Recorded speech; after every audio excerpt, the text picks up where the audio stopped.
Kanan. Ayan, isang suwabing umaga mga katanggol. Ngayon ay hindi pa tayo nag-aalmusal. At tayo napadaan dito sa Hagunoy.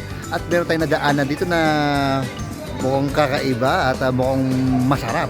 So tara, kung ano meron dito, tara, samahan nyo. Let's go. Eto, meron dito. Oh, yan to.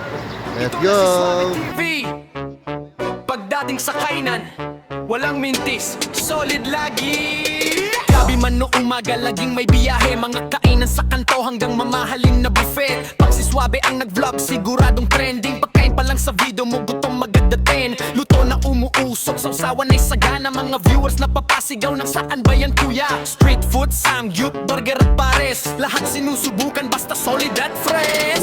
Suabe TV, solid sa food trip. Tikim pa lang panalo na legit. Mula Taguig hanggang buong Pinas, mga masasarap na kainan agad na sumisikat.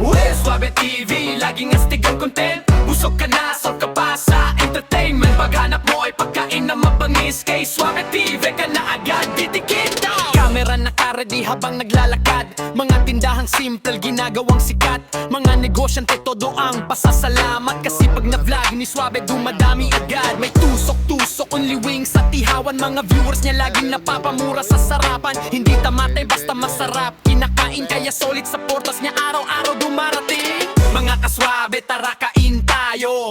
Kada upload, hype na todo. Pag food trip, ang usapan walang kabado. Si Suabe TV talaga ang panalo. Suabe TV, hari ng kainan. Lahat ng food trip may kasama kasiyahan. TikTok man o YouTube, walang talo pagdating sa food vlog. Suabe ang totoo. Suabe TV, hari ng kainan. Lahat ng food trip may kasamang kasiyahan. TikTok man o YouTube, walang talo pagdating sa food vlog. Suabe ang totoo. Anong bestseller dito? Bulalo. Saan ang bulalo? Ayun. Ayan. Pero medyo maga pa kasi gusto ko almusal lang. So available ba yung siomay na may yan. Yung tawag doon? Siomay mami. O pwede ba yun? Order ako din sa nun ha. Okay? Mamumulo si ate. Nagugulat ka. Ayan, so umorder na nga tayo ng ating kakainin. Ating almusalin ngayong umaga. At tingnan natin kung anong lasa at kung aprobado ba. Tara, barat na. Chili oil, chili oil. Ayun, dali. Chili oil. Pampakate. Perte. Ayun, so first bite tayo, first bite ng siomay. Mami siomay. Okay, let's go. Sabaw muna. Bulalo nga. Bulalo nga yung lasa nila. Burot niya bulalo. So, tikman natin naman yung siomay. Ay, so, yung siomay nila dito, malaki. Homemade ba to? O parang process?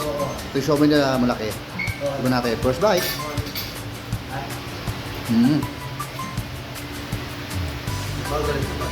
Process yung siomay, pero pwede na. Ang sarap. Sarap naman. Pero yung sabaw.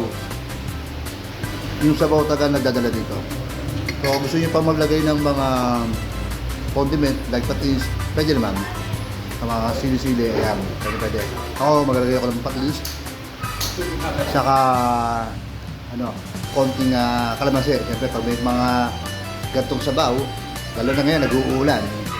Ayan, lagi may Pilipino, lagi mayroong partner na patis mansik. Ayan, so bato tayo.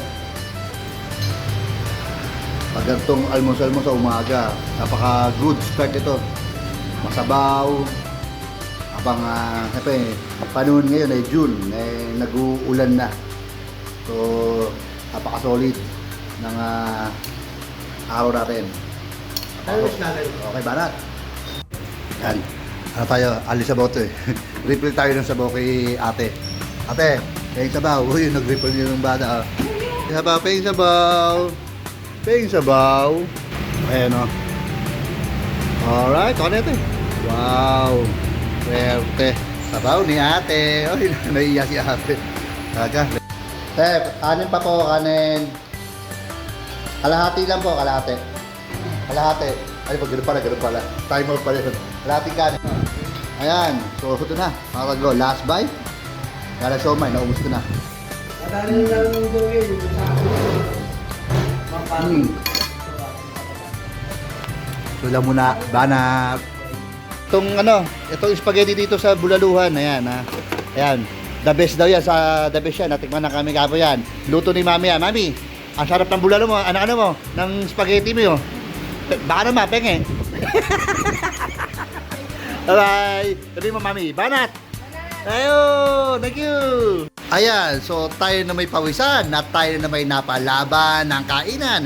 So, pero for this time, ano naman, siomay na may, bulalo ang sabaw.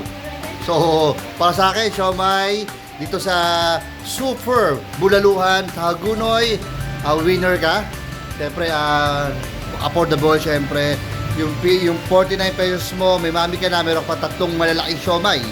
Tapos yung sabaw nun ay bulalo.